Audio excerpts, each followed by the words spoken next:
The long-standing demand of the resident of Madhya Bhubanban, booth number 27 of ward number 2 of Agartala Pur Nigam has been fulfilled. Local residents are happy as a result of renovating the bad road in the area and making brick paving. The residents of the area have been demanding for a long time that the dilapidated road in the area should be renovated and paved with bricks.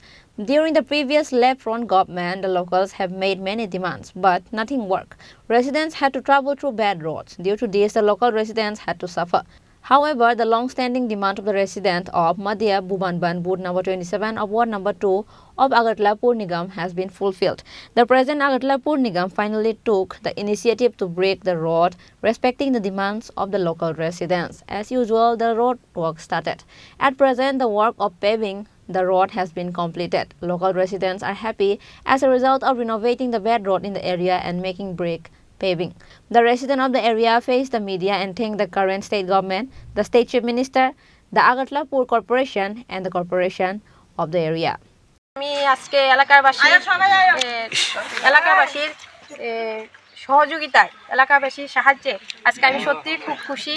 আমি কি বলবো, আজকে যে আমি 2 নং ওয়ার্ডের আমাদের যে 2 নং ওয়ার্ডের যে কর্পোরেটর 2 বছর, সেই 2 বছরে আমি এই বুথেই কাজ করেছি। তাদের অনেক বছরই দাবি ছিল, কিন্তু আমার যে 2 নং ওয়ার্ডের যে কর্পোরেটর হিসাবে যে আমার সীমিত ক্ষমতা, সেই সীমিত ক্ষমতায় আমি মোদিজির আদর্শে, মানিক সাহাজির নেতৃত্বে এবং আমাদের যে মেয়র দীপক মজুমদার মহোদয়ের দিক নির্দেশনায় আমি আমার 2 নং ওয়ার্ডের জনগণের স্বার্থে কাজ করে যাচ্ছি।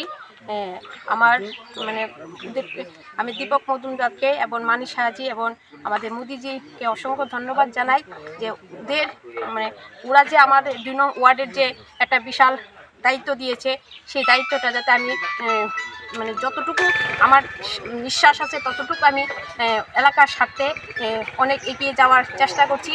আর তার উদাহরণ তো আপনারা সামনেই দেখতে পাচ্ছেন যে আমি এই রাস্তাটা অনেক বছর যে ভীষণ কাদা ছিল, তো আমি বলেছি যে এখন আপাতত এটা সোলিং করে দেই। তারপর তারা জনগণ খুব খুশি হয়েছে। নেক্সট আমি কিছুদিনের মধ্যে ডালের ব্যবস্থা করে দেব। আর দেখুন যে 25 বছর ওরা 25 বছর ধরে যে শাসন করে গেছেন, শুধু কি বলবো, আমার যে 2 নং ওয়ার্ডটা ওরা তাকাইনি, ওরা যে কি করেছে ভগবান জানে। আমি 2 বছরে এতটুকু করেছি, আগামী দিন আরও করার চেষ্টা করব। আমার এই সীমিত ক্ষমতায় আমি এলাকাবাসীকে অসংখ্য ধন্যবাদ জানাই। ওদের সহযোগিতা আমি করতে পেরেছি, আগামী দিনও ওরা আমার সহযোগিতা করবে। আর ওদের সহযোগিতায় আমি যতটুকু পারি চেষ্টা করে যাব আমার এলাকা যাতে রাস্তাঘাট, ড্রেন, জল অন্তিম ব্যক্তির মধ্যে পৌঁছে দিতে পারি, যেটা আমাদের মানিক সাহাজি বলে, মোদিজি বলে যে ওরাও দিনরাত পরিশ্রম করে যে কীভাবে অন্তিম ব্যক্তির কাছে পৌঁছানো যায়। আমিও ওদের আদর্শে কাজ করে যাচ্ছি। আর আমি চেষ্টা করব যে আরও যে যত অন্তিম ব্যক্তি আছে যাতে আমি পৌঁছতে পারি ওদের আদর্শে, ওদের নেতৃত্বে। আমি অসংখ্য ধন্যবাদ জানাই যে আমাদের যে সামনে লোকসভা ইলেকশন, আরও কাজ করে যাব। আমার বাড়ি এখানে এই এলাকার মধ্যে আমরা এই রাস্তাটা বহুত দিন গত 25 বছর ধরে সিপিএম সহ থাকতে বহুত আমরা এটা রাস্তা করবার এলাকাবাসী সহ আমরা তখন স্মৃতি সরকার তা এই কাউন্সিলরে গেছি, কিন্তু যাওয়ার পরে কিন্তু এই রাস্তাটা হইতেছে না। তো এইবার কিছুদিন আগে এই যে শর্মিষ্ঠা পর্বত আমরা কাউন্সিলর 2 বছর মাত্র হয়েছে, উনি 2 বছরের মধ্যে আমরা ভুবন এই বুথে বিদ্ধ হয়ে 3টা রাস্তা করে দিয়েছে। তো এইটা ইদানিং কাজ আরম্ভ করছে মোটামুটি শেষের দিকে। তাই না আমরা দাবি জানাইছিলাম, তো তাই না এতটুকু করছে আর কি। ঢালাই আগামী এইটাও কথা দিচ্ছে, তাই না ঢালাইটা আগামী বছর বা এরপর 1 বছর ভিতরে করে দেবে। কেমন লাগতেছে আজকে নতুন রাস্তা পেয়ে?